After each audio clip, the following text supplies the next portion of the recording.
I have a dream that my 4 little children will one day live in a nation where they will not be judged by the color of their skin, but by the content of their character. I have a dream today.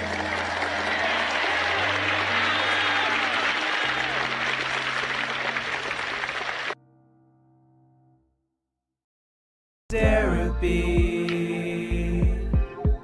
Season 3 of Derapy, Season 3 of Derapy, Season 3 of Derapy, Season 3 of Derapy, Season 3 of Derapy, it's Season 3.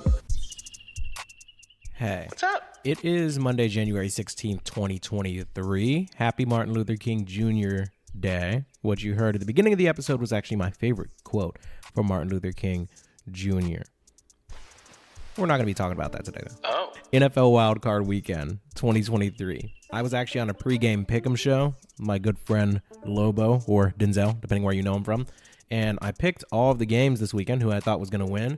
And so far, I am 5-0. Wow. I said that the 49ers would absolutely house the Seahawks. And they did. They won 41-23. Then I also picked the Jaguars to upset. Down. I picked the Jaguars to upset. There you go. The Chargers. And that did happen.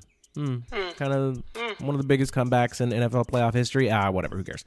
NFL wild card game between the Bills and the Dolphins. Now, I said the Bills would win by $1 billion. That's a lot. Look, okay, they won by 3.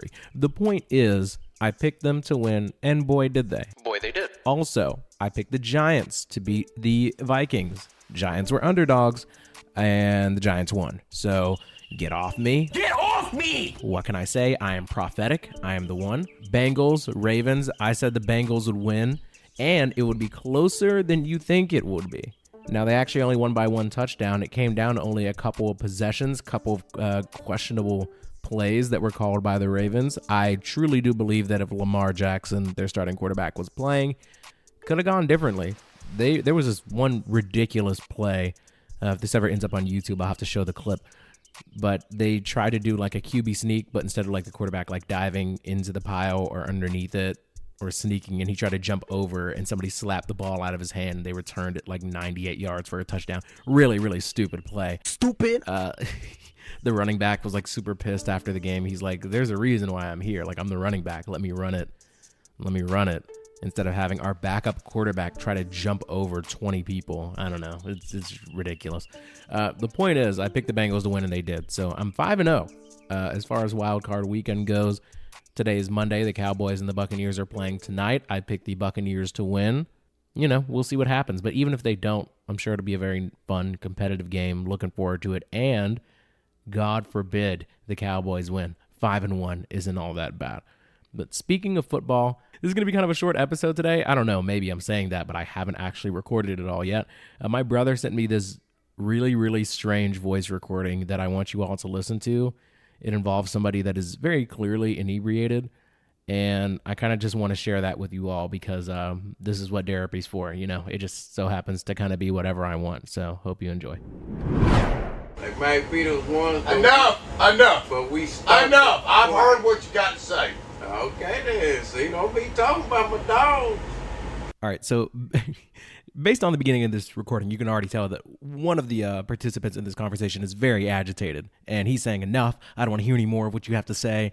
And our guy, we have one guy in this conversation that seems pretty chill. He's like, all right, man, just, you're talking about my dogs. When he's talking about the dogs, he's referring to the Georgia Bulldogs, who just absolutely annihilated TCU in the national championship game just a week or so ago. Let's continue listening. I'm straight up GA. Hey, I got a question for you.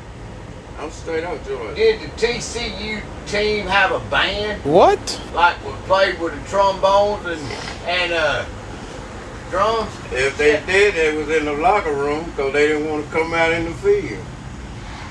Well, that was all a chance. that they had. See, here's the beautiful thing about being hammered out of your mind. You can go from very clearly agitated to like, please don't say anything else to me, to just totally laughing and yucking it up with a buddy on the bus in the middle of broad daylight, just drunk. Was the band playing on the field at the halftime part? Can I listen to the fucking band one time a little bit? I don't guess so. You won't listen to it this year. Maybe You know why? Because Nick Saban was not on the property. That's why. So this is our drunk guy here showing his hand. You don't understand why he's so upset talking about the dogs, but he refers to Nick Saban. Nick Saban is the coach of the Alabama Crimson Tide football team, and he's saying that the only reason Georgia dominated TCU in this football game is because Nick Saban was not on the property. Now, this is my favorite part about the recording, and this is early on. Nick Saban actually was at the Georgia TCU game. They actually showed him. He was a part of the halftime team. He was analyzing the game. He was talking to them about it. In fact, there's actually this really funny clip that you can find on Twitter or Reddit. If this ends up on YouTube, I'll show the clip. But one of the guys at halftime, because TCU's getting absolutely smoked by Georgia, even at halftime, it was like 38-7 or something like that, I think. And one of the analysts during the halftime show says Georgia is clearly taking over college football.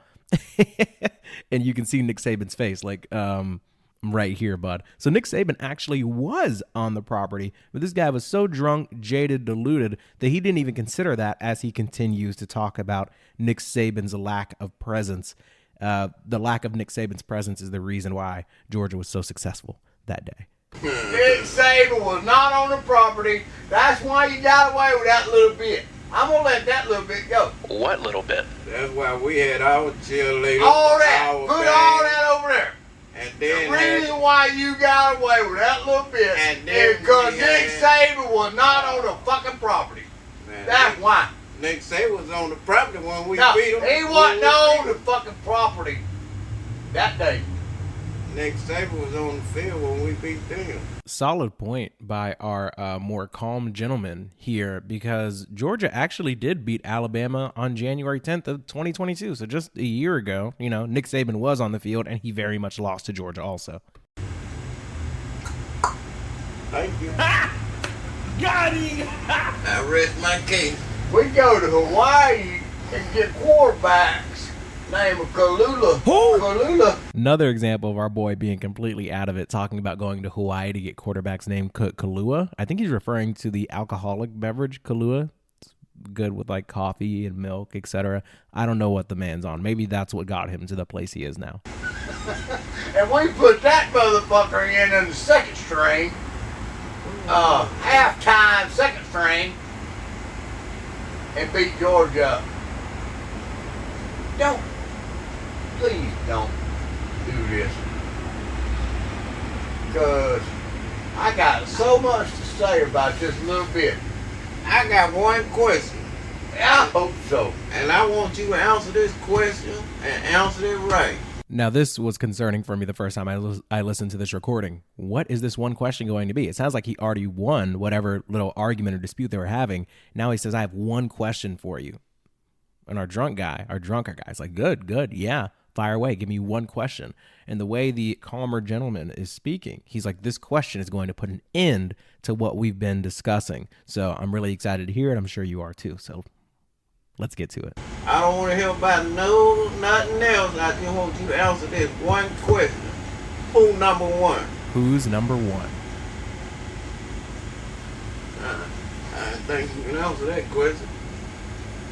So I rest my case. I rest my case. He basically said, scoreboard, buddy. Who's number one? Who won the championship? Who's number one in the country? Who beat Alabama? And our guy that was drunk and loud and screaming and wanted to engage, he's silent. Suddenly he has nothing to say. And then he gets kind of sad. Does that mean you ain't gonna talk no more? Oh, boo-hoo. Until I get an answer. Who is number one? Georgia Bulldogs. I can't hear you. Georgia Bulldogs is number one in the fucking country. Thank you. As you can hear, As you can see, our proud Alabama fan has very angrily conceded that Georgia is in fact number one, because he just, at the end of the day, he just wants somebody to talk to, even if it's somebody that he's at odds with, even if it's the ops, it's the enemy, it's a Georgia Bulldogs fan. He wants somebody to talk to while they wait for this bus to take off. And if that means admitting that Georgia is in fact Smitty, Werben, Jagermain, Jensen, number one, then fine, he'll admit it. But please, just talk to me. They beat TCU, Texas Christian fucking University, about 150 to nothing. 7. Okay, making Georgia Bulldogs at Athens, Tennessee, the number one country in the world. Yeah. Okay, now, do you have to talk anymore? A lot happens here. First of all, he references Athens, Tennessee. It turns out that there is an Athens in Tennessee, but I don't think they're talking about Tennessee. I think it just occurred to him that that's what state he's in, but I'm pretty sure he's referring to Athens, Georgia, because they're talking about the number one team in the country. And in his drunk mind, he also stated that they are the number one country in the world, which I don't think he was trying to say, because they're talking about college football teams, but we'll just move on. I mean, at the heart of this is just somebody that's looking for a companion, and that's why he ends with, "Are you done talking? Can we keep talking?" It's a sad day. It's a sad day for this man. And my brother, he works a 9 to 5. So this is happening in broad daylight. They're just waiting for a bus driver to get on the bus and take them where they need to be. And we are hollering about college football when the sun is out. The season's over. No, I'm finna chill and wait on the bus driver. You on the bus? You ain't waiting on the fucking bus if you on the fucking bus. He said the bus driver. Sound like I said I was waiting on the bus driver. Okay. Oh, I cut you off. Yeah. You need a driver for the bus, is what you say. You have to wonder in this moment if he's collecting his thoughts, if he's thinking about how drunk he is, if he's thinking about how he said Athens, Tennessee instead of Georgia, if he's thinking about saying the best country in the world. Hey, can I ask you one question? You got to ask me one question. Can I ask you one question? Isn't it kind of cool how if you get a certain level of drunk, you basically revert back into a baby?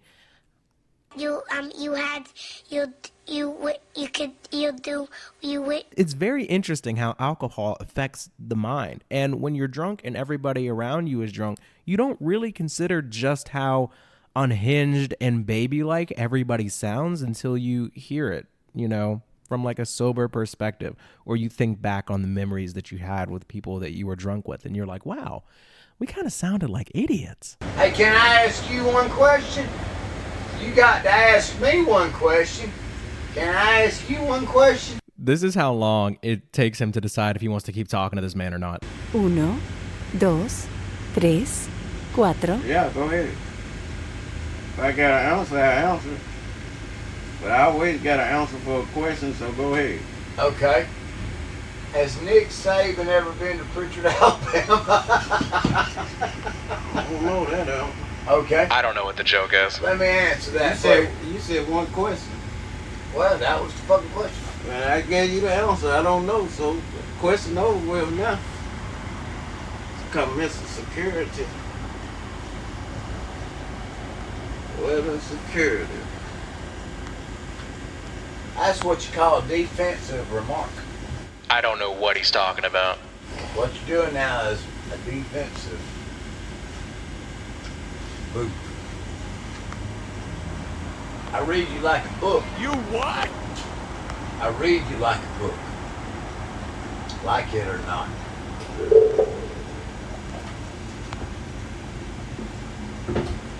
Excuse me, Chris. Yes, sir.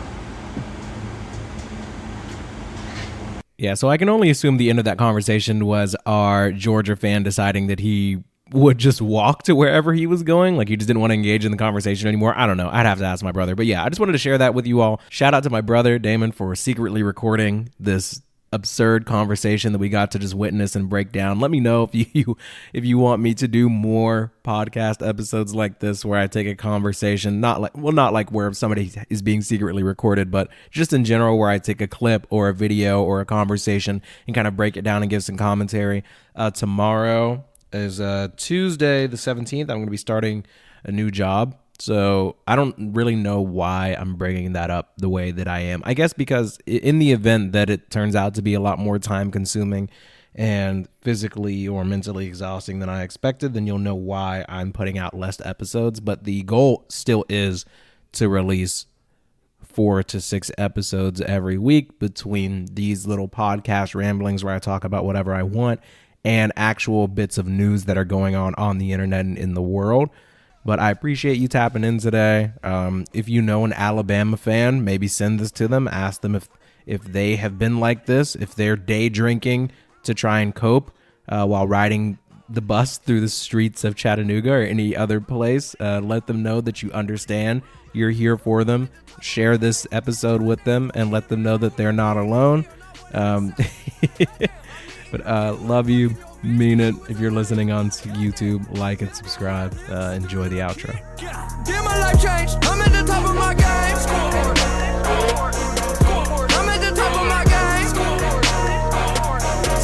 I'm at the top of my game. I'm at the top of my game.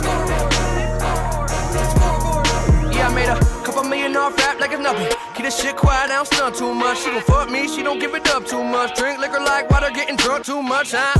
I was up them drugs too much, in the crib fucking all these little sluts too much. How it is when you young, blowing up too much. Talking shit, but I know that you ain't up too much. Man, I've been working, said I'm the greatest. Now that I'm certain, Benzo the latest. Drunk and I'm swerving, I'm going ape shit on all of my verses. Fuck being famous, I'm here to fuck up your favorite. Lately I'm hearing too much of the same shit. Young and I'm faded, killing shit, bury it under my basement. Shut your motherfucking mouth, bitch! Silence. Fuck your motherfucking couch, bitch! Violence.